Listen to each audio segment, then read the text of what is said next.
Okay, let's get started on day 3, in which we talk about boundaries in a relationship as it relates to communication. One of the most common communication mistakes I see people make is in failing to honor other people's boundaries. A boundary is a limit we place in regards to how people interact with us. For instance, if you don't allow people to randomly throw a party in your front yard, you have a boundary. And if you don't allow a telemarketer to talk to you during family dinner time or at any time, you have a boundary. So we all have boundaries. You have lots of boundaries, and you might not even think about it, but a healthy relationship also needs to have boundaries. Effective communication can only take place when we are setting good boundaries for ourselves and also respecting the boundaries of others. Now, there are some environments in which we are able to be our best selves. And then there are some environments that bring out the worst in us.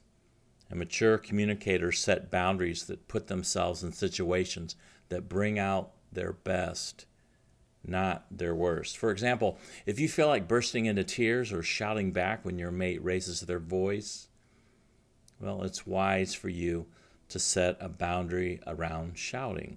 Your husband or wife might not be affected by yelling, but you are. So you need to set a boundary that works for you. And as you feel a conversation getting a little bit loud, you need to calmly ask him or her to lower their voice. And if they will not, then the discussion needs to temporarily stop. Leave the room if necessary, but assure your partner that you will be willing to talk when emotions are manageable. Now, here's a small list of common things that people need boundaries around. For instance, time and space to be alone, bringing up the past when arguing, how often in-laws are visited, being insulted or called names, allowing your mate to talk down to you, sarcasm in a mean way, being mocked, being given the silent treatment. And this is just a small list. There are many things that you personally might need a boundary around. A boundary is anything that has to do with how people speak to you or behave with regards to you.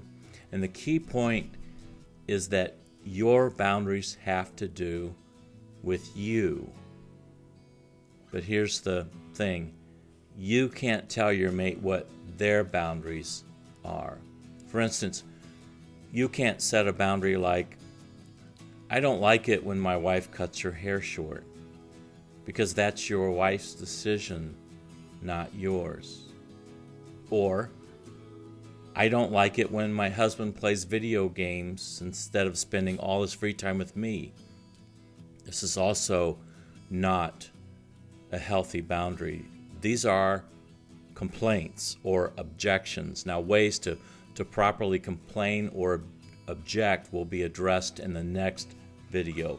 Your spouse might assume that your boundaries are the same as theirs.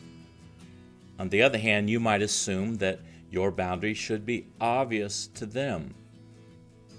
It's healthy to let your mate know what you are and are not comfortable with. When you set a boundary around something and your spouse violates that boundary, nicely say, remember what we talked about? Please do not. And then you tell them or you remind them gently what the boundary was. And over the long term, politely reminding your mate about your boundaries can have amazing results. The key thought here, though, is over the long term. It doesn't necessarily happen quickly. Decide what your boundaries are and stick with them. And you will be healthier, and your marriage will be healthier as well. But remember, just as your husband or wife needs to respect the boundaries you set for yourself, you also need to respect their boundaries.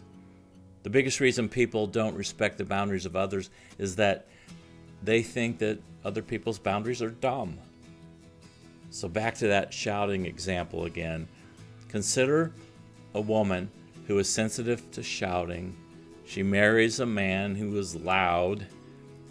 She's sensitive to raised voices, but he was raised in a loud household and thinks of shouting as merely another way of expressing oneself.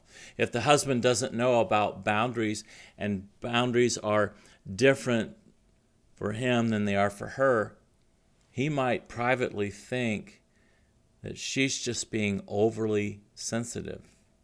And because he doesn't respect her boundary, or maybe even know what her boundary is, he's liable to keep shouting during arguments, no matter how upset it makes her. Obviously, this won't lead to their argument being resolved, only more fighting. So the lesson here is to respect the boundaries of your spouse, even if they seem silly to you. You don't know what's going on in his or her own head, or why they've set the boundaries that they have. And you don't always need to know. All you need to do, though, is respect them. So here's some questions. Do you know what your boundaries are? If not, you have them. Just think about them and you can figure them out. Your boundaries in your relationships, what we're obviously talking about here. And do you know your partner's boundaries? And then also, will you keep your boundaries and respect theirs? So the assignment is to watch this video one more time and take note of things that stand out to you and discuss them with your partner if possible.